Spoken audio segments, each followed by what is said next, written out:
Hello students, मैं अरविंद चौधरी आपके YouTube channel maths लक्ष्य में आपका स्वागत करता हूं। और आज मैं एक नए विषय के साथ आया हूं। आज हम शुरू करने जा रहे हैं प्रतियोगी परीक्षाओं के लिए जो सामान्य गणित होता है उसको आज हम शुरू करने जा रहे हैं। सबसे पहले इसमें एक टॉपिक होता है नंबर सिस्टम, संख्या पद्धति। संख्या पद्धति में बहुत सारे टॉपिक होते हैं और हर एग्ज़ाम में लगभग 2-4 सवाल इसमें आ ही जाते हैं।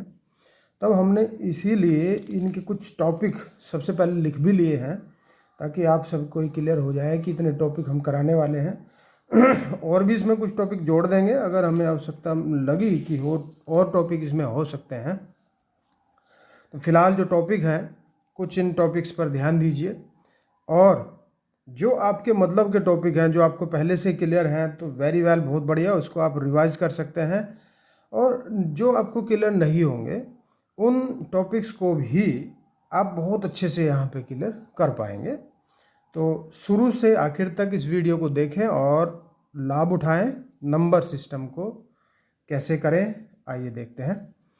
टॉपिक हमने लिया है सबसे पहले संख्याओं को शब्दों में लिखना। देखो, सभी लिखना जानते हैं, अंकों में लिखना भी जानते हैं, ये हमें पता है, लेकिन कई बार गलत कर देते हैं। जैसे कई बार आप इंटरव्यू में जाते हो, इंटरव्यू में जाने पर वहाँ पे शब्दों में ही पूछ लेते हैं कि बताओ शब्दों में क्या है या अंकों में कैसे लिखते हैं अपने रोल नंबर को। तो इस प्रकार से बहुत सारी चीज़ें हैं और ये व्यवहारिक में भी पता होनी चाहिए। छोटी छोटी संख्याएं तो हम लिख लेते हैं, लेकिन जब बड़ी संख्याएं लिखने का नंबर आता है तब कन्फ्यूजन हो जाता है। संख्या में अंकों का जातीय मान क्या है और स्थानीय मान क्या है। तो लोकल वैल्यू या फेस वैल्यू अथवा स्थानीय मान को प्लेस वैल्यू कहते हैं। तो इन चीज़ों में बहुत बार कन्फ्यूजन हो जाता है कि लोकल क्या और प्लेस वैल्यू क्या। ओके, विभक्ति के नियम, ये एक टॉपिक ऐसा है कि जिसके ये टॉपिक क्लियर होता है वो बहुत बढ़िया से कैलकुलेशन कर पाता है। सम संख्या, विषम संख्या, अभाज्य संख्या, क्योंकि संख्या का ही चैप्टर है इसलिए संख्या की बातें जरूर करेंगे इसमें, और जिसके क्लियर नहीं होगी आज क्लियर हो जाएगी। अभाज्य संख्या की जांच करना, कोई संख्या दी रहती है उसमें अभाज्य संख्या है या नहीं वो संख्या, इस बारे में पूछ लेता है। भाग संक्रिया, आप जानते हैं किस प्रकार से भाग, भाज्य, भाजक, भागफल, शेषफल, उनमें क्या रिलेशन होता है उसके बारे में थोड़ा डिस्कस करेंगे। और कुछ विशेष सूत्र, ऐसे सूत्र जिनके पता होने पर हम बहुत अच्छे से कैलकुलेशन शॉर्ट मेथड से कर पाएंगे।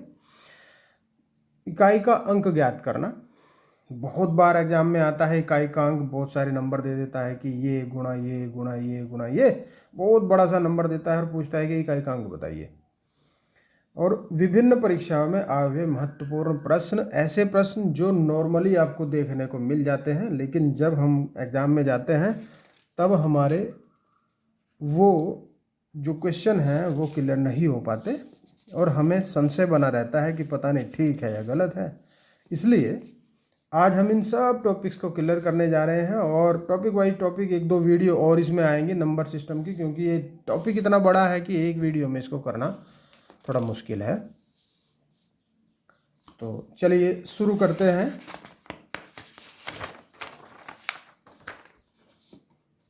नंबर सिस्टम का पहला टॉपिक,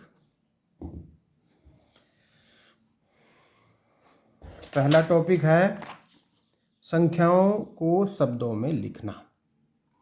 टॉपिक वाइज टॉपिक चलेंगे और बहुत ध्यान से आप इसको समझेंगे। संख्याओं को शब्दों में लिखना,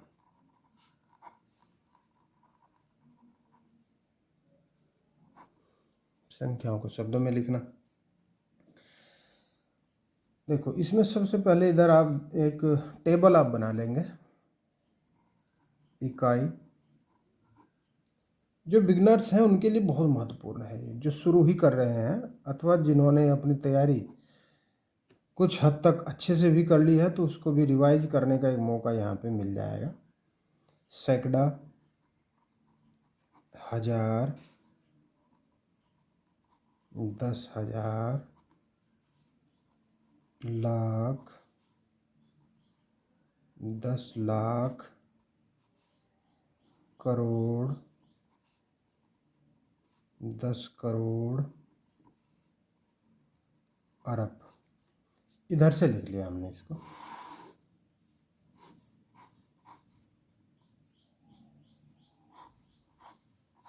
ऐसे करके, ठीक है। चलिए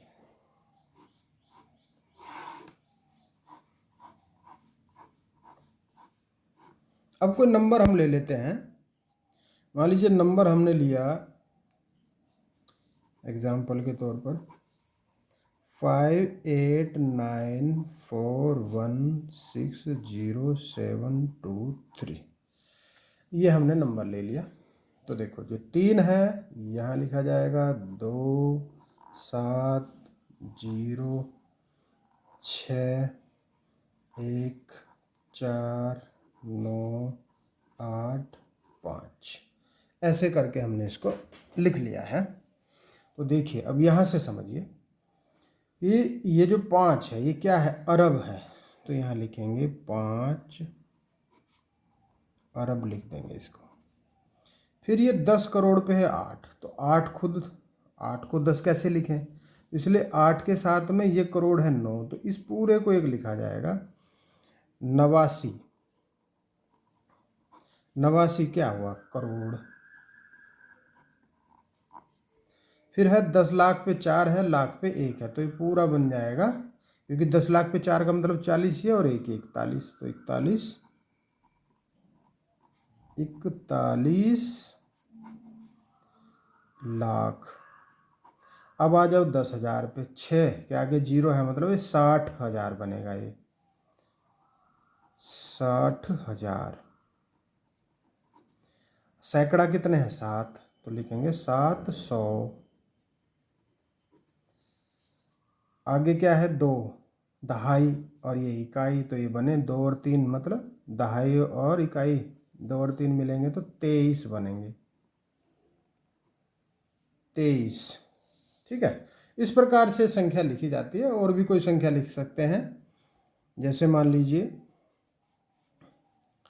72389251 तो यहाँ लिखेंगे 41529832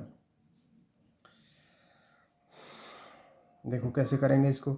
72 पे आया है, 7 है 10 करोड़ पे 7 है, करोड़ पे 2 है, तो ये हो गया 72 करोड़। 72 करोड़। लाख 10 लाख पे 3 और लाख पे 8, तो ये हो गया 38, मतलब 38 लाख। अब 10,000 पे 9 और 1000 पे 2, तो ये हो गया 92 हजार। सैकड़ा पे 5 है 100 और ये हो गया 14, 514 है। इस प्रकार से हम इसको लिखते हैं। अगर इसको अंकों में लिखने की बात आती है तो अंकों में भी बिल्कुल इसी प्रकार से टेबल बन जाती है, ऐसे ही करके लिख लेते हैं। नंबर 2 टॉपिक आता है इसमें, संख्याओं को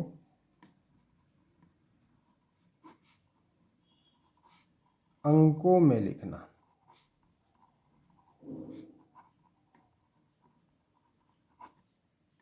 देखो जिसके ये टॉपिक क्लियर है उसे ऐसा लग रहा होगा, बोरिंग जैसा लग रहा होगा, लेकिन इसमें आने वाले इतने सारे टॉपिक मिलेंगे आपको कि आपको लगेगा कि हाँ हमने वीडियो देख के बहुत अच्छा किया है और हमारे बहुत सारी चीज़ें बात क्लियर हो गई हैं।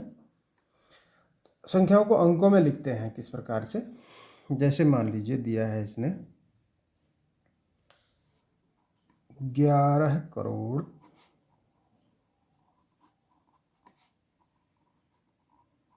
23 लाख 1,923।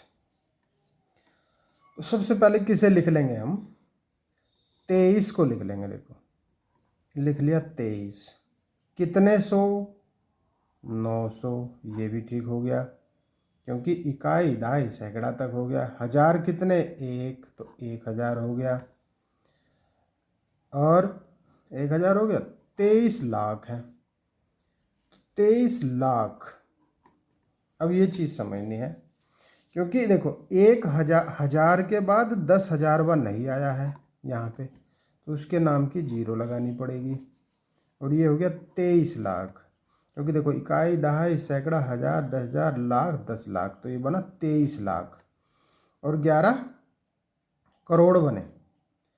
11 करोड़ में क्या करेंगे, ये तो 1 करोड़ वाला हो गया, फिर ये दहाई होगी, तो बन गया 11 करोड़। तो इसलिए 11, 23, 01, 923, ये पूरा बना 11 करोड़ 23 लाख 1,923।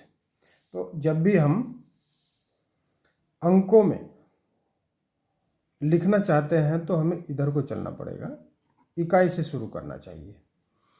और जब हम शब्दों में लिखते हैं तो हम इधर से भी शुरू कर सकते हैं, लेकिन इकाई हमेशा इधर से ही शुरू होती है, तो इसमें कोई कन्फ्यूजन होने वाली बात नहीं है। आप इधर से स्टार्ट करके चलें, बोलना इधर से ही पड़ेगा आपको, ठीक है। तो ये चीज़ क्लियर हो गई होगी। ज़्यादा समय हम इसमें नहीं लगाएंगे, क्योंकि लगभग सभी की चीज़ क्लियर रहती है।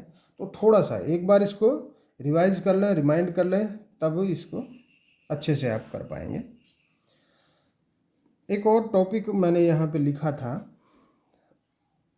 संख्या में अंकों का जातीय मान, फेस वैल्यू भी कहते हैं इसको, और लोकल वैल्यू भी कहते हैं। लोकल वैल्यू, लोकल वैल्यू एक उदाहरण के तौर पर समझ लेते हैं। उदाहरण से अच्छी बात समझ में आती है। 63578 में 3 का जातीय मान, अगर यहाँ मैं परिभाषा लिखना शुरू कर दूँ तो बहुत बड़ा टॉपिक हो जाएगा, इसलिए उदाहरण से समझते जाइए। मैं 3 का जातीय मान बताना है, तो इसमें 3 का जातीय मान, देखो 3 यहाँ पे है, तो कहीं भी हो, ये भी ध्यान रखना है कि संख्या में कहीं भी कुछ भी कोई भी नंबर हो, जिसका भी पूछा जाए वो खुद ही उसका अपना जातीय मान होता है। कोई भी संख्या होती है, उस अंक में, उस संख्या में, उस अंक का जिसका भी पूछा जा रहा है जातीय मान वो खुद ही होता है, इसीलिए उसको लोकल वैल्यू बोलते हैं। अगर यहाँ पे 5 का पूछते तो 5 ही होता, 7 का पूछते 7 होता, 6 का 6, 8 का 8, सब वही होता है, खुद ही वो हो जाता है। चौथे नंबर पे आ जाओ। संख्या में, इसी से रिलेटेड एक टॉपिक है, संख्या में अंकों का स्थानीय मान, इसे कहते हैं प्लेस वैल्यू। इन दोनों में कन्फ्यूजन हो जाता है कभी कि लोकल क्या और प्लेस क्या। तो लोकल तो खुद उसकी लोकेलिटी, मतलब जो वो है वही रहेगा, और स्थानीय में उसके स्थान से रिलेशन होगा कि जहाँ पे वो है उसका वहाँ पे मान क्या है। जैसे अगर इकाई के अंक की बात करें, इकाई अंक का स्थानीय मान बन जाएगा वो इकाई का अंक उसके साथ 1 के गुणा। अगर यही चीज़ दहाई के लिए होती है, दहाई का, तो यहाँ दहाई, और दहाई के लिए किससे गुणा करनी चाहिए हमें, 10 से। अगर यही चीज़ सैकड़ा के लिए आए तो सैकड़ा का अंक गुणा 100। देखो इसको उदाहरण में समझाता हूँ, बहुत आसानी से समझ जाओगे। उदाहरण ले लेते हैं एक, 3, 2, 5, 6, 7, 8, 0, 9 में 5 का स्थानीय मान क्या होगा। अगर ये पूछ ले तो क्या होगा। देखो 5 इसमें एक ही है, पूछा इसी प्रकार से जाएगा, जो कोई एक ही होगा उसी का स्थानीय मान या लोकल मान भी ऑलमोस्ट उसी का पूछते हैं। या कभी कभी ऐसा भी कर लेते हैं कि 5 जैसे 2 बार दे रखा है तो पूछ लेता है कि इन दोनों में 5 के स्थान में मान का अंतर क्या है, ऐसे प्रश्न आ जाता है। 5 का स्थानीय मान, तो देखो लिखो 5 की जगह 5 लिखा, आगे 1 2 3 4 5 जितने भी प्लेस हैं सबके नाम की 0 लगा दो। ये हो गया इसका उत्तर। अगर पूछे 3 का पूछ ले, 3 का स्थानीय मान इसी में पूछ ले तो क्या करेंगे, जो 3 है उस 3 को तो लिखो 3, लेकिन आगे जितने प्लेस हैं 1 2 3 4 5 6 7 उतनी 0 लगा दो। 1 2 3 4 5 6 7 वही है उसका स्थानीय मान। क्लियर हो गई होगी। स्थानीय मान पूछता है तो पहले तो जिसका पूछे उसी नंबर को लिखो और उसके आगे फिर जितने भी प्लेस बचे उतनी ही 0 लगा दो, वही होता है उसका स्थानीय मान। संभवतः क्लियर हो गया होगा। और लोकल वैल्यू वो उसका खुद की वैल्यू ही होती है, जातीय मान वो खुद की वैल्यू होती है, और प्लेस वैल्यू हमने बता दिया आपको। आसानी से समझ गए होंगे। एक बार इसको रिवाइज कर लें तो और अच्छे से समझ जाएंगे।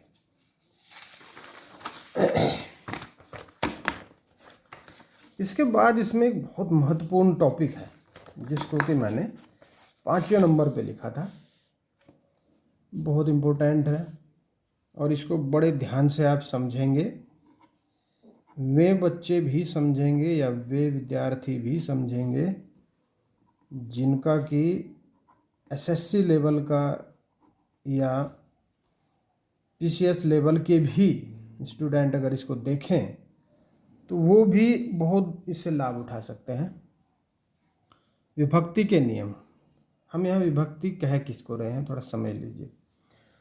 जैसे कोई हम कैलकुलेशन करते हैं, उस कैलकुलेशन को हम कोई भी होता है कुछ ये गुणा ये माइनस ये इतना गुणा बटे भाग में कुछ बहुत बड़ी सी संख्या दे रखी होती है और उसको हम कैलकुलेशन करने जाते हैं तो कई बार हम उसमें फंस जाते हैं कि पता नहीं कैसे होगा क्या होगा। तो यहाँ पे देखिए सबसे पहले हम करते हैं 2 की विभक्ति। 2 की विभक्ति, 2 की विभक्ति का मतलब है कि कोई भी संख्या 2 से कब विभाजित होती है, ये मतलब हुआ इसका। 2 से कब विभाजित होती है कोई भी संख्या, जब या तो 0 हो या सम संख्या इकाई का अंक हो, इकाई का अंक हो। बस इतनी सी बात लिख लो, इसमें याद रख लो, या तो 0 हो या सम संख्या हो। अब सब संख्या क्या होती है देखो, जैसे 0 हो 2 हो 4 हो 6 हो 8 हो, और कुछ नहीं हो सकता, बस यही हो तो वो 2 से डिवाइड हो जाएगी। हमें देखने की आवश्यकता नहीं पड़ेगी चेक करने की कि ये 2 से कटेगा या नहीं कटेगा, ये डिवाइड होगा या नहीं होगा। सेकंड आ जाओ 3 की विभक्ति। 3 की और 9 की विभक्ति एक जैसी है तो एक साथ समझेंगे 3 और 9 को। कोई भी नंबर ले लीजिए, नंबर ले लो 6 5 4 1 9, मान लीजिए ये ले लिया हमने, और ये पता करना है कि 3 से डिवाइड होगा या नहीं। तो अगर हमें नॉर्मली ये 3 की विभक्ति नहीं पता है, रूल नहीं पता है, तो हम इसको करने बैठ जाएंगे। 3 दूनी 6, 3 कम 3, 3 अठाई 24, 3 छः 18, 3 7 21, 3 ऐसे करने इसको बैठ जाएंगे, डिवाइड करने बैठ जाएंगे। बहुत देर में बताएंगे कि हाँ हो जाएगा ये हो जाएगा, लेकिन ऐसा नहीं करना है। इसको क्या करना है, इसको जोड़ देना है, जोड़ दो इन सबको, और ऐसे लिख के नहीं, वैसे मन में जोड़ दो चाहे, लेकिन मैं थोड़ा सा लिख के बता रहा हूँ आपको। 6 5 11 4 15 1 16 9 25। तो जो भी नंबर आया है उसे चेक कर लो कि क्या वो 3 से विभाजित है। 3 से विभाजित 25 नहीं होता ना 3 के पहाड़े में, या 3 से नहीं कटेगा वो, 3 से विभाजित नहीं है तो पूरी संख्या, पूर्ण संख्या 3 से विभाजित नहीं होगी। और होगी कौन सी, होगी वो जो इस प्रकार से आ जाए। जैसे मान लीजिए 18 आ जाता, या 21 आ जाता, 3 से डिवाइड हो रहा होता, तो ये पूरी संख्या 3 से डिवाइड हो जाती। इसी प्रकार से मैं इसके साथ में 4 नहीं बल्कि 9 लेके आऊँगा।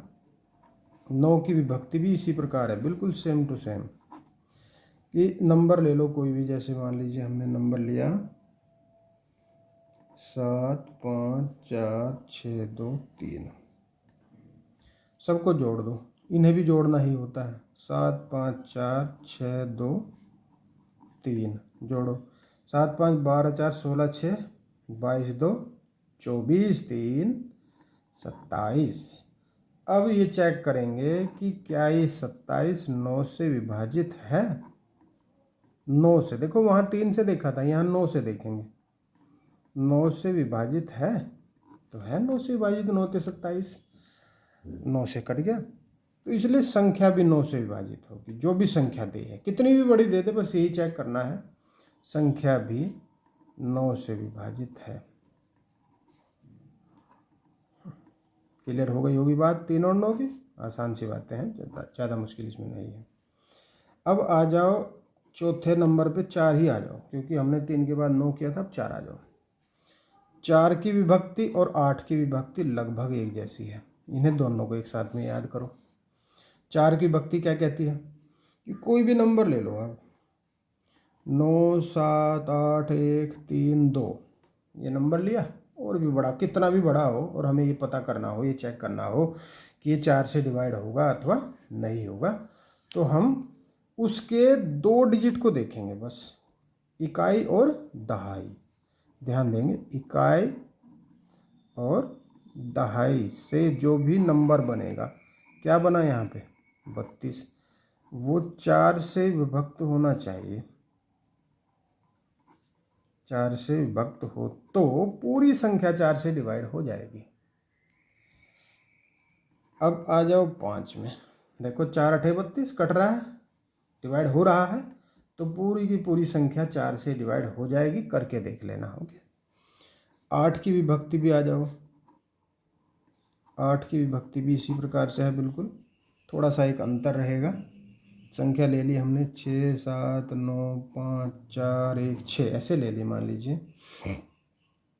तो इसमें वहाँ तो लिए थे हमने 4 में तो लिए थे 2, यहाँ लेंगे 3, बस इतना अंतर आ जाएगा। इसमें लेना है हमें इकाई दहाई और सैकड़ा से बनी संख्या, क्या है इसमें 416। तो अगर ये 8 से डिवाइड हो जाए, 8 से विभक्त हो, तो पूरी संख्या 8 से विभक्त हो जाएगी। क्लियर हो गई बात? 4 की विभक्ति में इकाई और दहाई की संख्या, और 8 की विभक्ति में इकाई दहाई सैकड़ा की संख्या, जो भी आएगी देखो वो 8 से विभाजित हो जानी चाहिए। अब क्या बचा, 3 हो गया, 4 हो गया, 5 बच गया। 5 की एक अलग ही है और बड़ी आसान सी भी है, 5 की विभक्ति। 5 की विभक्ति में 2 ही चीज़ें याद रखनी है, इकाई का अंक या तो 0 हो या 5 हो, इकाई का अंक 0 हो अथवा 5 हो। वीडियो को देखो, स्किप करके नहीं चलना है, थोड़ी थोड़ी काट काट करके नहीं देखनी है। अगर अच्छे से पूरा लाभ उठाना है तो पूरी वीडियो को अच्छे से देखें और समझें। बहुत सारी चीज़ें हम ऐसा मान लगता है हमें कि हम बहुत सारा गणित जानते हैं, लेकिन जब हम गणित में अच्छे से एंटर करते हैं तो बहुत सारी चीज़ें, और जब कोई क्वेश्चन उठा के देखते हैं किसी एग्ज़ाम के अच्छे से, एसएससी के लेवल के, सीजीएल वगैरह के, तो उसमें लगता है कि हाँ गणित तो हम पे आता है, लेकिन जो प्रतियोगी गणित है वो हमसे कहीं छूट रहा है। तो ये चीज़ें सारी क्लियर होंगी। यहाँ पे देखिए, नेक्स्ट पे 7वें नंबर पे आ जाओ। 5 हो गया, 6 पे आ जाओ। 6 की विभक्ति आसान सी है कि जो 2 व 3, क्योंकि 6 के 2 हिस्से हो गए, 6 बराबर 2 गुणा 3 होता है ना, तो 2 और 3 की विभक्ति फॉलो जिसको करे वो 6 से डिवाइड हो जाएगा। की विभक्ति का रूल जिस पे भी लग जाए वो 6 से डिवाइड हो जाएगा। 2 की विभक्ति क्या है? 0 या सम संख्या, मतलब 0 2 4 6 8 से डिवाइड हो जाए। 3 की क्या विभक्ति कि सारे पूरे नंबर को जोड़ के देखो वो 3 से डिवाइड हो जाए, और जहाँ ये दोनों इम्प्लीमेंट हो जाए वह 6 की विभक्ति वहाँ पे लग जाएगी कि 6 से वो डिवाइड हो जाएगी पूरी संख्या। 6 हो गया। 7 पे आ जाओ। 7 की विभक्ति। 7 की विभक्ति के लिए एक उदाहरण लेते हैं। एक उदाहरण लिया हमने 882, एक नंबर ले लिया, थोड़ी सी अलग है। इस नंबर में ये देखा हमने, ये क्या है? इकाई का अंक 2। तो इस इकाई के अंक देखो 8 8 और 2। इसमें हमने यहाँ पे माइनस लगा लिया इकाई के अंक पे बस, और जो इकाई का अंक था उसे डबल कर लिया। ध्यान देना, डबल ही करना है, और कोई अंक नहीं लाना उसमें। ऐसा नहीं कि 2 यहाँ था तो 2 ही करना, नहीं। यहाँ कुछ भी हो इकाई का अंक, यहाँ हमेशा डबल ही करना है। इस 88 में से फिर 2 दूनी 4 गए, कितने बचेंगे? 84। अब डबल डिजिट वाले नंबर को हम नॉर्मली चेक कर सकते हैं कि क्या 7 से डिवाइड होगी या नहीं होगी। देखो 7 एकम 7, 7 दूनी 14, 12 आ जाएगा। 12 7 84 होता है। तो यह ऐसे पता लग जाएगा। 84 7 से विभक्त है। अगर ये विभक्त ना हो तो 7 से विभक्त नहीं होगी संख्या, दी हुई संख्या विभक्त नहीं हो पाएगी। ओके। एक और चीज़, इसमें मान लीजिए बहुत बड़ी संख्या है, तो बहुत बड़ी संख्या को 2-3 बार में हम इसको हल करके ला सकते हैं। लेकिन ये रूल थोड़ा सा लेंथी इसलिए लग जाता है, अगर कोई बड़ी संख्या होती है तो जब तक हम उसको डबल मतलब इसमें इम्प्लीमेंट करें रूल को, तब तक तो 7 से वैसे करके देख लें। कई बार ऐसा लगता है। तो अगर कोई नंबर इस प्रकार का आपको दिखे तो इसको आप लगा सकते हैं, चेक कर सकते हैं। ओके। अब आ जाते हैं इसमें। 7 हो गया, 11 बचा। 11 को भी चेक कर लेते हैं।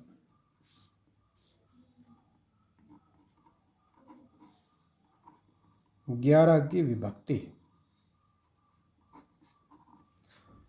11 में कोई नंबर ले लीजिए, 8016459 मान लीजिए, ऐसी ले लिए, और हम 11 से इसको डिवाइड करना चाह रहे हैं। हमें पता करना है कि क्या ये 11 से डिवाइड हो जाएगा। तो इसके लिए एक रूल है कि इसमें जो सम संख्याएं हैं, सम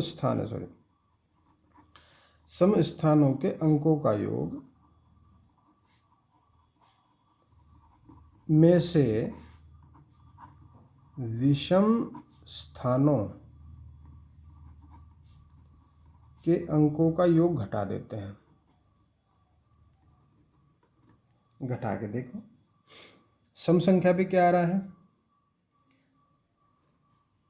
ये आ रहा है दूसरे नंबर पे, चौथे नंबर पे, छठे नंबर पे और 8वें नंबर पे। तो ये हुआ 9 4 1 और 8। इधर से काउंट करते हैं हम, 1 2 3 4 5 6 7 8। इकाई से ही तो शुरू करते हैं ना किसी भी नंबर को, इसलिए सम संख्या दूसरे नंबर का, फिर चौथे नंबर का, फिर छठे नंबर का, फिर 8वें नंबर का, इन सब को जोड़ दो। इसमें से जो बचे हुए नंबर बचे विषम ही बचे, 1 3 5 7।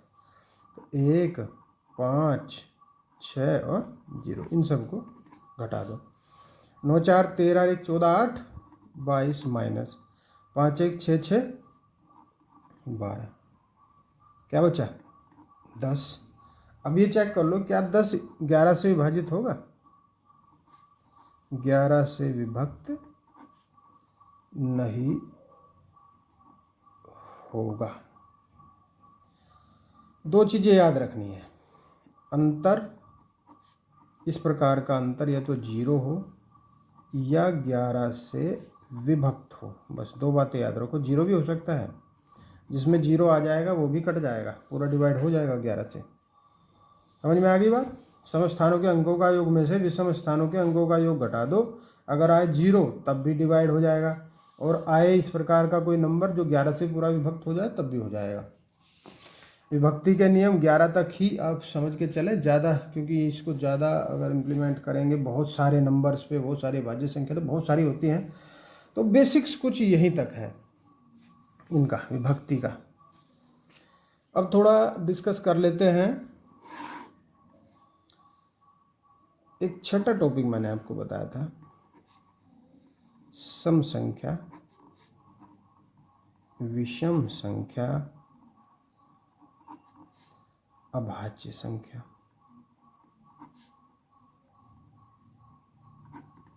अभाज्य संख्या, देखो सम संख्या क्या होती है सब जानते हैं वैसे तो। नॉर्मली जब इस स्टेज पे आप आ जाते हैं, प्रतियोगी परीक्षा के लिए आप रेडी होना शुरू करते हैं, तो सम संख्या, विषम संख्या, अभाज्य संख्या जानते हैं, लेकिन फिर भी थोड़ा सा एक बार रिकॉल कर लेते हैं तो ज़्यादा अच्छा रहता है। सम संख्या वो होती है जो 0 या 2 से विभक्त हो, जिसका इकाई का अंक, इकाई का अंक 0 हो या तो, और या 2 से विभक्त हो, वो होता है सम संख्या। उदाहरण देख लो, उदाहरण बहुत सारे हो सकते हैं। 628 में चेक करना है जैसे, या 926 में चेक करना है, तो इसमें हमें केवल इसे देखना पड़ेगा, इनको इकाई के अंक को देखना पड़ेगा कि क्या ये 2 से विभक्त हैं। अगर 2 से विभक्त है तो सम संख्या बन जाएगी, और या 0 भी हो तब भी। जैसे मान लीजिए 610 है माना, इसमें 0 आ गया तो ये भी सम संख्या है, ये भी है, ये भी है, क्योंकि ये 2 से डिवाइड हो रहे हैं। विषम संख्या देखो, विषम संख्या वो होती है जो सम नहीं होती, बस ये भी समझ लो। या तो भाई सम देख लिया हमने, चेक कर लिया कि जो 0 या 2 से डिवाइड हो जाए वो तो होती है सम, और जो सम नहीं वो विषम। बहुत आसान से समझ लो, चेक कर लो सम है या नहीं है। सम तो सम ही है, ठीक है, और सम नहीं है तो फिर विषम ही बची। 2 ही चीज़ें होंगी, सम या विषम, इसके अलावा कुछ नहीं होगा। ये जो तीसरी चीज़ है ये थोड़ा सा एक अलग चीज़ है, इसको समझ लेते हैं। अभाज्य संख्या, अभाज्य में और विषम में बहुत बच्चे कंफ्यूज होते हैं कि अभाज्य ही विषम होती है, विषम ही अभाज्य होती है। ऐसा नहीं होता है। ये ध्यान दीजिए कि 2 तथा, देखो 2 को मैं पहले ले रहा हूँ, 2 तथा में संख्याएं जो स्वयं से डिवाइड होकर भागफल 1 आता है, वे कहलाती हैं अभाज्य संख्या। अब इसको समझे, जैसे 2 है, फिर 2 के बाद 3, 5, 7 और 9 नहीं होगी। दिमाग में आ रहा होगा 9 नहीं है, क्योंकि 9 केवल अपने स्वयं से ही डिवाइड होकर भागफल 1 आना चाहिए, ठीक है। तथा देखो सारी चीज़ें क्लियर हो जाएंगे, एक बार थोड़ा सा ध्यान से इसको समझिए, बहुत आसान। तथा अन्य अंकों से डिवाइड, अंकों या संख्याओं से डिवाइड ना हो। देखो मैंने ही 7 तक छोड़ा इसलिए कि देखो 2 से 2 को डिवाइड कर रहे हैं, 1 आ गया, 3 से 3 कर रहे हैं, 5 से 5 कर रहे हैं, 7 से 7 कर रहे हैं, और किसी संख्या से डिवाइड नहीं हो रही है। अब जैसे अगर मान लीजिए मैं 9 लिख देता हूँ, 9, तो ये 9 तो 2 हिस्से बन रहे हैं इसके, 9 के 3 गुणा 3, और ये 9 3 से भी डिवाइड हो रहा है, 9 से भी डिवाइड हो रहा है। तो मैंने ये कहा कि अन्य अंकों से डिवाइड ना हो, फिर केवल अपने आप से हो कि 1 दे दे, बाकी से होकर नहीं करना है, मतलब अन्य अंकों से डिवाइड इसको नहीं होना है। तो 9 नहीं आएगा, फिर 10 भी ऐसा है, 11 आएगा, 13, 15 भी नहीं आएगा, क्योंकि 15 3 और 5 से दोनों से कट जाएगा, और संख्या वो है जो केवल अपने आप से कटे और किसी से भी ना कटे या डिवाइड हो के। 17, 13 के बाद 17, फिर 19, फिर इसके बाद 21 भी नहीं होगा, 23 होगा, फिर 27 भी नहीं होगा, 29 होगा, फिर 31 होगा, फिर 33 भी नहीं होगा, 35 नहीं होगा, 37 होगा, 39 भी नहीं होगा क्योंकि 3 13 से कट जाएगा, 41 होगा, फिर 43 भी होगा, 47 भी होगा, 53 होगा इसके बाद क्योंकि 51 भी नहीं होगा, 17 से कट जाएगा, 3 से कट जाएगा, 51 59 होगा, फिर 61 होगा, फिर होगा 71 होगा, नहीं 67 भी है, 71 है, फिर इसके बाद होगा फिर 73, 79, 83 आएगा, फिर 89 और 97। देखो मैंने यहाँ 1 से 100 तक की लिख दी और इसमें भी एक थोड़ा सा एक लॉजिक है, इसलिए मैंने इसको लिखा है क्योंकि कई बार एग्ज़ाम में यही आ जाता है। इस प्रकार से सवाल आ जाता है कि शुरू की 5 अभाज्य संख्या, शुरुआती 5 अभाज्य संख्या नंबर सिस्टम नंबर्स में, उनको जोड़िए, उनका योग क्या होगा। शुरू की 10 बताइए, 10 का योग क्या होगा। इस प्रकार से सवाल आ जाता है। ऐसा भी सवाल आ जाता है, आपने कभी सुना हो कि 1 से 50 तक के 1 से 50 तक के बीच की अभाज्य संख्या कितनी होती हैं। तो देखो 1 2 3 4 5 6 7 8 9 10 11 12 13 14 15, अरे 15 हो गई, ठीक है, हो गया 15। 1 से 50 तक देखो 2-3 बातें इसमें हम क्लियर कर लेंगे। 1 से 50 तक अभाज्य संख्या, 1 से 50 तक अभाज्य संख्या कितनी हुई, 15। और फिर अगर पूछ ले 50 से 100 तो गिन के देखो 1 2 3 4 5 6 7 8 9 10 होनी चाहिए, ठीक है, 10 ही है। अगर अब पूछ ले ये कि 1 से 100 तक अभाज्य संख्या कितनी है, तो 15 और 10 कितनी होती है, 25। 1 से 100 तक अभाज्य संख्या 25। कई सारे टाइप से इसमें सवाल आता है। कैसे कैसे देखो और भी समझ लो कि बोल देगा कि 60 से 70 के बीच की अभाज्य संख्या बताओ कितनी है, पूछेगा कितनी है, बस ये पूछेगा। तो देखो कितनी है, 60 से 70 के बीच में 2। पूछ लिया 70 से 80 के बीच में कितनी है, तो 1 2 3। तो अगर हमें ये नंबर 1 से लेकर 100 तक पता है सारी की सारी, 100 से आगे तो पता नहीं कितनी होती हैं, अनंत होती हैं, इसकी कोई सीमा ही नहीं होती, लेकिन कम से कम 1 से लेकर 100 तक सभी को पता होनी चाहिए कि कौन कौन सी अभाज्य संख्या होती है ना। जैसे पूछ लिया उसने कि 80 से लेकर 90 तक बताओ, तो 2 होती है। ये चीज़ क्लियर कर लो बिल्कुल। 1 से 50 तक 15 होती हैं, 50 से 100 तक 10 होती हैं, 1 से 100 तक टोटल 25 होती हैं। क्लियर है। एक और सवाल आता है कि अभाज्य सम संख्या बताइए कौन सी होती है। अभाज्य भी हो और सम भी हो तो केवल और केवल एक ही होती है, वो होता है 2। 2 ही ऐसी एक संख्या है जो कि अभाज्य सम संख्या होती है। बाकी सारी की सारी चेक कर लो, कहीं से कहीं तक चेक कर लीजिए, सारी की सारी विषम संख्याएं होती हैं। कोई भी अभाज्य संख्या 2 को छोड़कर सम संख्या नहीं होती, सारी की सारी विषम संख्याएं होती हैं।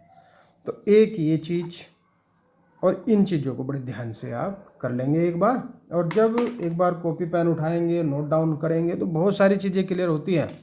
केवल पढ़ पढ़ के नहीं छोड़ना, देख देख के वीडियो की देखी और फॉर्मेलिटी कर दी कि मैंने एक वीडियो देख ली, 2 देख ली, 3 देख ली, 4 देख ली, नहीं करना ऐसा। एक देखो, उसी को अच्छे से नोट डाउन करो, सारी चीज़ें जो बताई जाएँ उसको पढ़ो, तब जाके चीज़ें क्लियर होती हैं। ओके, अब हम नए नेक्स्ट टॉपिक में और भी कुछ महत्वपूर्ण टॉपिक लेके आएंगे और कुछ ऐसे सवाल लेके आएंगे जो आपने कभी सुने होंगे ना देखे होंगे, और बहुत सारी चीज़ें इसमें क्लियर होने वाली हैं। अगर आपको ऐसा लगता है कि मुझे ये जो मैंने शुरू किया है बेसिक मैथ्स, इसको और अच्छे से कराना चाहिए और ज़्यादा कराना चाहिए या इसके ज़्यादा पार्ट बनाने चाहिए, तो आप कमेंट सेक्शन में जाएं, बताएं, सलाह दें कि मुझे आगे कितना काम करना चाहिए, ताकि आपके सारी क्वेरीज़ क्लियर हो जाएं। Okay, thank you.